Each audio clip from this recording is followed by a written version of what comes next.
Yeah, that's brilliant. I mean, that's such good advice. I think so. One of the most common questions that we tend to get is, how do we become more efficient in our like workflows?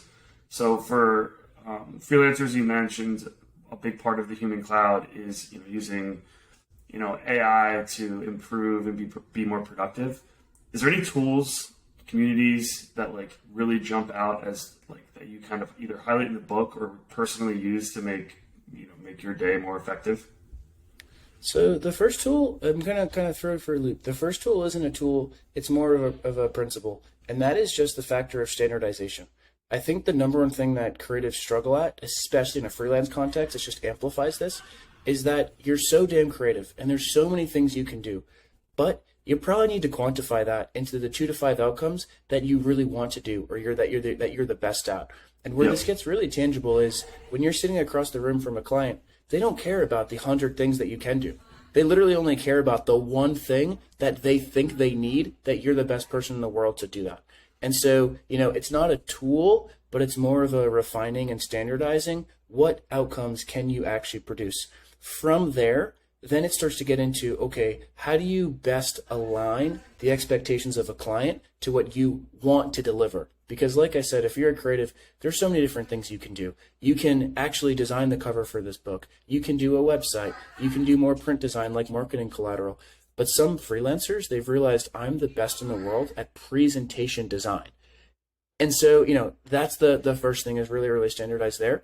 And then the second thing is there's little things in your workflow that I'm not going to be the best at telling you about, but that are standard. So things like calendar automation, things like invoicing tools, things like contracting, anything that's not core to what you're best at, try to automate it. Use Calendly, use Stripe. Stripe integrations are so damn easy. And even like fool around with starting to productize yourself as well. So one thing as a creative is you're really good at trading your time for money. And this is just everyone in general, right? Even if you're a lawyer, you get stuck in this trap.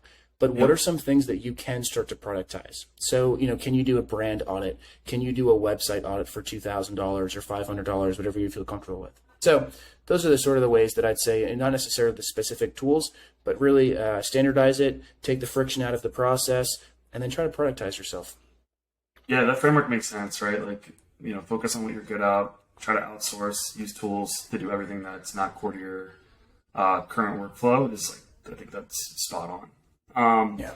You mentioned like when you were, younger and, when you were trying to like, contracting, freelancing, kind of figuring out like how to make money basically. And you mentioned that like you got someone to say yes. Like you basically were kind of pitching an idea or a service. Talk through how you were able to get that first yes. And I'd like to also talk about maybe all of the no's that led to that. Like almost like what did you do to keep tweaking and changing whatever your pitch was to get that first yes? First thing was listening.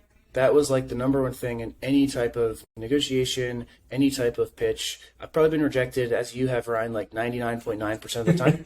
Yeah. Right? Like anyone that's been not rejected 99.9% of the time, I just probably, they're boring. But so, with freelancing projects, what it really was, and this is where you all probably have opportunities like this, where I had interned for this client the summer before. And when I interned for this client, I just kept asking, how can I help? How can I help? How can I help?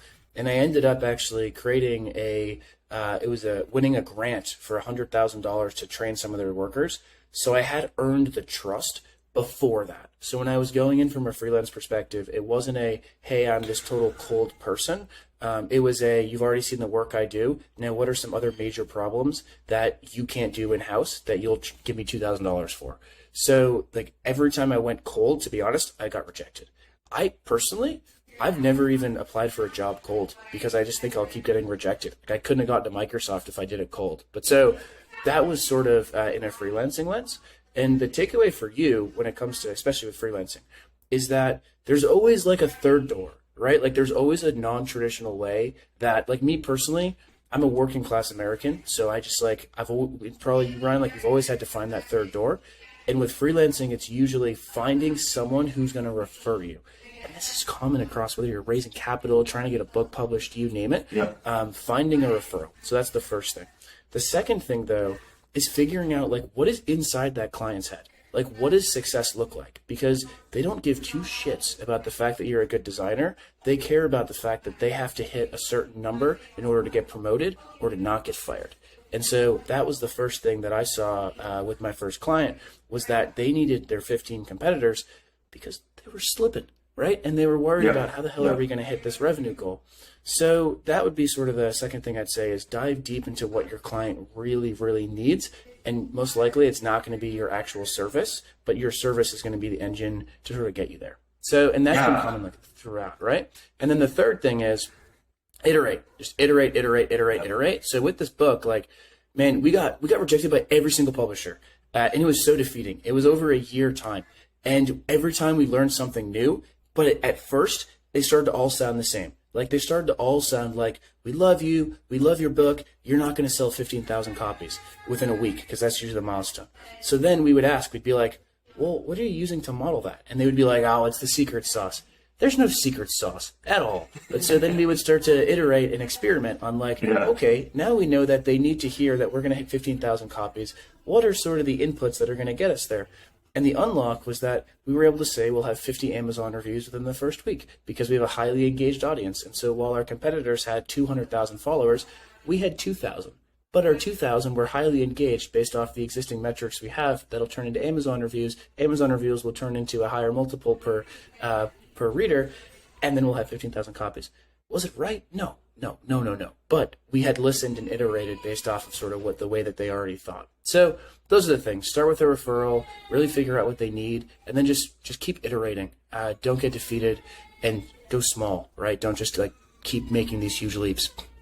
Yeah, that's such good advice. I love the idea that you kind of like your resilience of like being able to take rejection. I think that just builds character, and like the ability to iterate after that is so huge. Thank you for listening to today's episode of Design Huddle. The opinions expressed are solely our own and do not express the views or opinions of our employer.